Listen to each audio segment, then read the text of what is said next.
Where the three teenagers accused of throwing rocks at cars and killing 20-year-old Alexa Bartell are facing charges of first-degree murder. Bartell was killed 2 weeks ago when a rock smashed through her windshield. It was a quiet spring night in April 2023 in Jefferson County, Colorado. Little did the residents know, a series of sinister events were about to unfold on the open roads, leading to a senseless act of violence that would shock the community. The clock struck 10:15 p.m. on April 19th. Uber driver Nathan Tipton was out on his usual evening shift down Highway 93 when a blast shattered the calm. Looking over, Nathan saw his driver's windows completely destroyed. Shaken, he pulled over and called police to report the incident. Just 30 minutes later, a Jefferson County woman driving home from work was chatting with a friend, laughing over the phone. Suddenly, a deafening crash rang out, followed by silence. When her shift ended at 11:05 p.m., the worried friend tracked the woman's phone, making a devastating discovery. Immediately worried, the friend anxiously waited for her 11:05 p.m. shift to end so she could search for the woman. Using Find My iPhone, she followed the app's real-time location to a horrific scene. Her friend Alexa Bartell's wrecked Chevy Spark, abandoned off Highway 128. Rushing over, she saw the shattered windshield and Alexa's bloody, lifeless body slumped inside. Overwhelmed, she called 911 and Alexa's mother. Broomfield police arrived first, confirming Alexa's identity. She had perished from severe head trauma caused by an unknown assailant. EMTs pronounced her dead on the grisly scene. Examining Alexa's car and injuries, it became clear this was no ordinary accident. The damage forensics team from the Colorado State Patrol concluded that some kind of object had forcibly pierced the windshield from the outside, brutally striking Alexa in the head at a high velocity. Detectives scouring the area made an alarming discovery laying in the grass near the car. A large blood-stained rock weighing around 3 to 5 pounds, slightly bigger than a softball.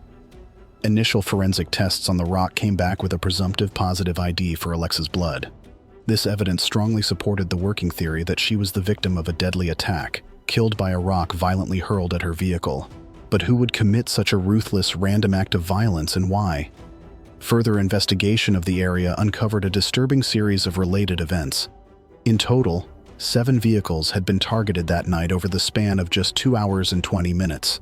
2 other drivers sustained minor injuries from broken glass, and a total of 6 cars had windows smashed, including 5 front windshields. Alexa's case was the last incident, and by far the most serious, the only one that turned fatal. It became gut-wrenchingly clear she had been the victim of a coordinated series of vicious attacks. As the news spread, shock quickly turned to anger and determination within the Jefferson County community. People demanded answers and justice for Alexa's senseless murder. The public's help could be crucial in tracking down the perpetrators of these heinous crimes. The Jefferson County Sheriff's Office swiftly mobilized all resources, working closely with the Boulder County Sheriff's Office and local police departments in Arvada and Westminster. Investigators quickly got court orders to access a wide digital search area. This let them get data on mobile devices near the attack sites to help find suspects.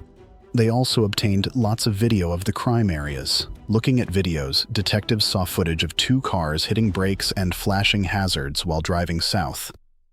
At the same time, just 1 pickup sped north past them. The timing matched when Alexa was hit. Car experts said the truck was a 2014 to 2016 Chevy Silverado model. This video gave police their first big clue.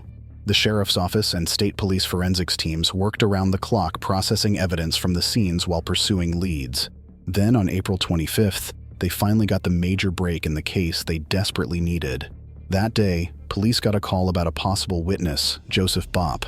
Questioned by police, Bopp admitted he had key information about the attacks. Bopp said it started when his co-worker Joseph Koenig invited him over around 6:30 p.m. At Koenig's house were 2 other men, Mitch Karol-Chik and Zachary Quack. The 4 decided to drive around in Mitch's black pickup truck. They stopped at a Walmart lot. When Bopp returned to the truck from the restroom, he saw the men grabbing big rocks from the parking lot edge and putting them in the truck.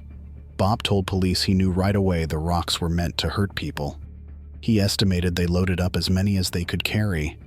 Although disturbed, Bopp didn't leave or speak up, fearing Koenig would retaliate violently if confronted. After filling the truck with rocks, the group kept driving around. Eventually, Bopp firmly asked to go home, Tired of their evil plans, the men reluctantly dropped him off, allowing Bob to distance himself before the attacks.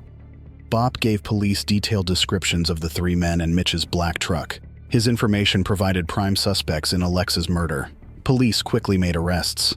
The very next day, just 1 week after Alexa's murder, the sheriff held a press briefing to announce 3 teenage suspects were in custody. The perpetrators were identified as 18-year-old Joseph Koenig, Mitch Karol-Chik, and Zachary Kwok, all residents of Arvada who were seniors at local high schools. That night, police SWAT teams quietly arrested the 3 teens from their homes.